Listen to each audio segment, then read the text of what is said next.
Assalamualaikum warahmatullahi wabarakatuh. Bismillahirrahmanirrahim. Allahumma shalli ala Muhammad wa ala ali Muhammad. Selamat datang teman-teman semuanya. Semoga Allah senantiasa menjaga kesehatan, keislaman, keimanan, dan keistiqomahan kita semuanya dalam iman Islam. Teman-teman semuanya yang dirahmati Allah, kali ini kita akan belajar tentang terbentuknya akhlak. Lebih tepatnya adalah potensi jiwa yang ada dalam setiap manusia.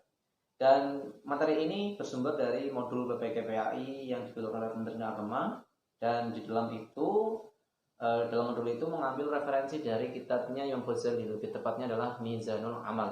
Di belakang saya sudah tertulis, jadi ada empat potensi jiwa yang ada dalam manusia, yaitu yang pertama adalah quwwatul ilmi atau kemampuan apa? Nanti kita jelaskan. Yang kedua adalah quwwatul ghadab, yang ketiga adalah quwwatus syahwa, yang keempat adalah quwwatul adalah. Kita akan menjelaskan sepintas. Jadi ketika saya menjelaskan salah, silakan dikoreksi atau dibenarkan di kolom komentar. Oke, sebelum lebih panjang, marilah kita berdoa terlebih dahulu. Bismillahirrahmanirrahim. Allahumma inna nas'aluka ilman nafi'a wa rizqan thayyibah wa amalan mutaqabbalan. Amin. Langsung saja teman-teman. Yang pertama adalah quwwatul ilmi. Ini saya berdiri biar lebih menjelaskan. Quwwatul ilmi yaitu adalah kemampuan seorang manusia dalam menggunakan akalnya, di mana akal itu digunakan untuk memutuskan hal-hal yang benar maupun yang salah, yang baik maupun yang buruk. Itulah akal. Nah, ini quwwatul ilmi, kata kuncinya adalah akal. Apa? Akal. Nah, quwwatul ilmi kata kuncinya adalah akal. Di mana dalam penggunaan akal ini seorang manusia itu mendapatkan ilmu, lalu setelah mendapatkan ilmu melahirkan sifat yang mulia, yaitu hikmah. Apa? Hikmah, ya. Inilah menurut Imam Ghazali, dari quwwatul ilmi ini melahirkan hikmah. Hikmah itu apa sih? Hikmah adalah pengetahuan mendalam tentang syariat-syariat Allah. Dalam Al-Quran, teman-teman sering membacakan yu'til hikmata may yasha' ila akhirih. Artinya apa? Allah memberikan hikmah kepada seseorang yang dikehendakinya. Tidak semua orang itu mendapatkan hikmah. Nah, dari hikmah inilah orang itu bisa dikatakan menjadi orang yang di atas alim. Karena apa? Karena orang yang berilmu itu belum tentu sesuai syariat, atau belum tentu orang yang baik. Contoh, zaman sekarang orang yang korupsi itu berilmu atau tidak? Bahkan bisa dikatakan orang yang korupsi adalah orang yang berpendidikan tinggi, ya. Entah itu S2, S3, bahkan profesor, dan sebagainya. Lalu kenapa mereka berilmu tapi melakukan hal-hal yang tidak sesuai syariat, yaitu belum mencapai taraf hikmah. Maka dari itu Allah memberikan hikmah kepada may yasha, yang dikehendakinya. Jadi semoga Allah memberikan kita hikmah. Lalu dalam Mizanul Amal, hikmah ini keturunannya ataupun sifat-sifat turunannya itu ada beberapa, ya. Turunan dari mana, yaitu yang pertama adalah husnul tadbir. Husnul tadbir. Ya, husnul tadbir ini artinya adalah baik pemikirannya. Jadi dia yang punya hikmah adalah pemikirannya baik. Baik ini tentunya entah itu bersifat syariat maupun bersifat etika. Ya, baik. Lalu yang kedua yaitu Judatuddin, yaitu apa ini? Jernih.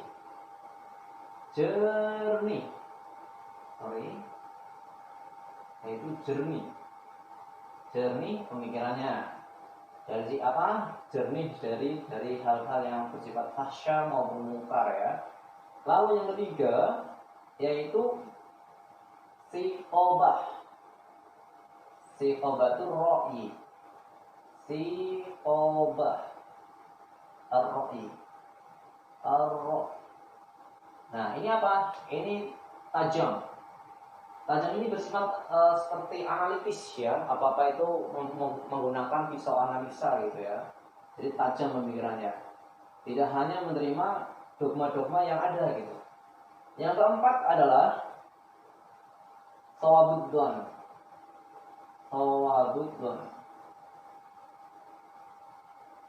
Itu apa? Tepat. Nah, tepat, dan semua ini pemikiran, yaitu pemikiran, ya, pemikiran. Baik pemikirannya yaitu husnul tadbir, jernih pemikirannya itu judatuddin, tajam pemikiran itu siqabatul ra'i, thawabul dhon itu tepat pemikirannya, ya. Nah, inilah beberapa akhlak maupun hal-hal yang baik orang-orang yang diberi hikmah oleh Allah. Ini yang pertama adalah quwwatul ilmi, yaitu potensi ataupun kemampuan akal yang ada dalam diri manusia. Nah, yang kedua adalah quwwatul ghadab. Quwwatul ghadab itu adalah kemampuan seorang manusia dalam menolak sesuatu hal yang tidak diinginkannya. Jadi ada potensi. Itu semua orang tuh pasti mempunyai potensi. Contoh misalnya nih, secara refleks ketika ada nyamuk itu ya paling enggak digaruk lah atau enggak dibunuh. Itu adalah quwwatul ghadab. Kenapa? Karena itu mengganggu gitu ya. Itu mengganggu dan manusia itu mempunyai potensi, mempunyai kemampuan untuk menolak itu, tidak membiarkan. Sehingga dalam kajian ilmu ini quwwatul ghadab itu melahirkan hal-hal yang baik maupun hal yang buruk. Nah, kalau yang melahirkan hal baik ya, menurut Imam Ghazali ini melahirkan sifat namanya syaja'ah. Syaja'ah. Syaja'ah itu apa? Ya, syaja'ah adalah keberanian. Berani gitulah ya. Ini yang baik. Selain itu, kemampuan dalam quwwatul ghadab, entah ya bisa dikatakan hal yang mudah dipahami adalah marah ya, kemampuan dalam marah. Nah, ini juga bisa melahirkan hal-hal yang buruk. Contohnya apa? Contohnya yaitu tahawur. Tahawur itu artinya adalah nekat. Apa sih bedanya nekat, bedanya tahawur dengan syaja'ah? Kalau berani itu kan hendak ataupun mau melakukan suatu hal dengan mempertimbangkan berbagai hal, berbagai aspek. Tapi kalau nekat itu tidak memikirkan aspek-aspeknya, udah hantam ya hantam gitu ya. Contohnya yang jotos ya jotos gitu. Tapi kalau syaja'ah itu berpikir apakah ini sesuai dengan etika, apakah ini sesuai dengan syariat, apakah ini sesuai dengan norma dan sebagainya. Lalu ini kan negatif ya. Ghadab ini melahirkan hal-hal negatif seperti tahawur yaitu nekat, dan yang kedua adalah juben. Juben yaitu pengecut. Artinya orang yang mempunyai kemampuan menolak itu bisa juga jadi pengecut. Kenapa? Contoh gini. Aku tidak mau pergi ke sana lah ya. Tidak mau pergi ke suatu tempat gitu ya. Kenapa? Aku menolak agar tidak terjadi sesuatu. Akhirnya apa? Dia nggak mau pergi kemana-mana, di rumah terus gitu ya. Malas kemana-mana. Padahal harus namanya orang itu syaja'ah, itu berani. Berani dalam hal ini adalah mempertimbangkan baik buruknya dan sebagainya. Nah, dalam teorinya Imam Ghazali ini, syaja'ah ini melahirkan beberapa sifat yang mulia lagi. Yaitu yang pertama adalah sifat al-karom. Al-karom ini artinya adalah baik budinya, ya, berbudi baiklah. Yang kedua adalah an-najdah.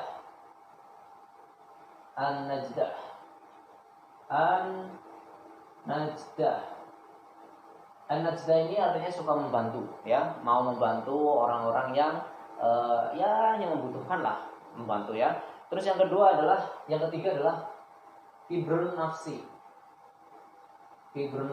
Artinya apa ini? Artinya adalah berjiwa besar. Dimana kalau seorang itu ada dua potensi, baik dan buruk, atau potensi yang berlebihan. Berlebihan yang ke atas adalah sombong, berlebihan yang ke bawah adalah rendah diri. Dan ini dua hal yang kutub ekstrim yang sama-sama kurang baik dalam diri manusia. Nah, kibr nafs atau berjiwa besar itu tengah-tengahnya antara sombong dan rendah diri. Bukan rendah hati ya, tapi rendah diri. Lalu yang keempat adalah ihtimal. Ihtimal ini adalah ketahanan dalam bekerja atau bisa dikatakan semangat ya. Semangat dalam melakukan hal sesuatu. Lalu yang kelima adalah hilmi. Hilmi ini bisa dikatakan sopan. Ya, sopan kalau ini semangat ya. Semangat. Kalau yang kelima adalah sopan. Lalu yang Yang keberapa ini? Yang keenam adalah wiqor. Yang keenam adalah wiqor atau tenang, calm. Jadi dia menghadapi sesuatu dia berani tapi tetap tenang ya, tidak terpancing emosi maupun tidak gugup dan sebagainya. Dan inilah konsep dalam kuwatul ghadab. Kuwatul ghadab, kalau ini kuwatul hilmi. Ya. Oke, selanjutnya adalah kuwatul syahwat. Apa sih kuwatul syahwat?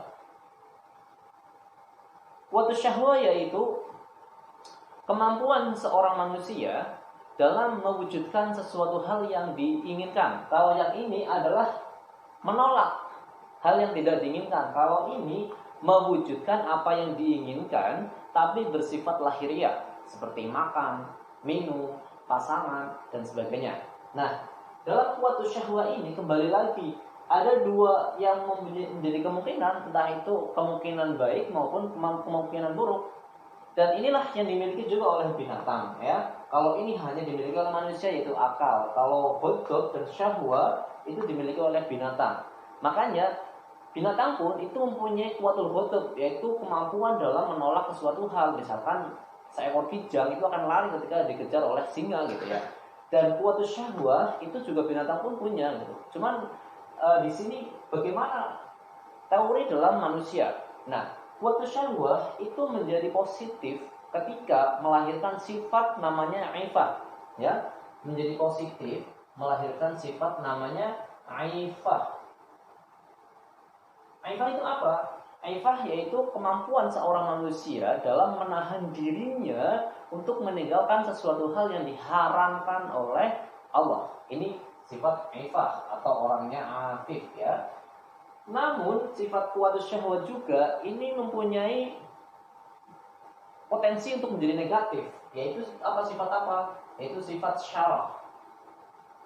Ya, yaitu apa? Rakus. Ya, yaitu rakus.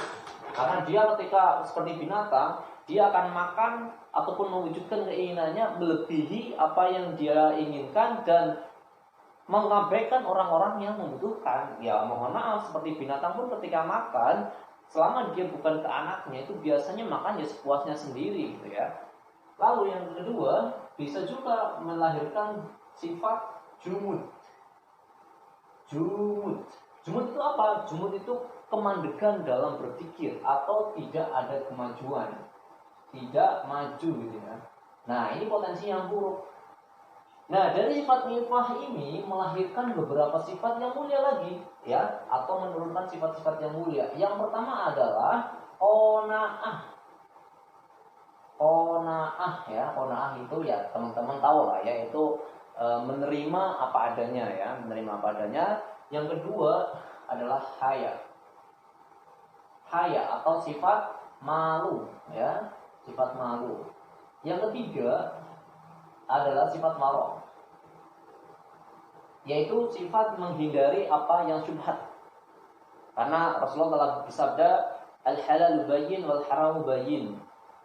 Nah, halal sudah jelas dan haram sudah jelas, dan di antara keduanya ada sifat, yaitu perkara yang belum jelas disebut dengan syubhat. Nah, bedanya apa syubhat dengan waro dengan ifah? Kalau ifah itu jelas dia meninggalkan yang haram. Kalau waro itu meninggalkan hal-hal yang syubhat. Nah, terus selanjutnya keempat adalah sakho.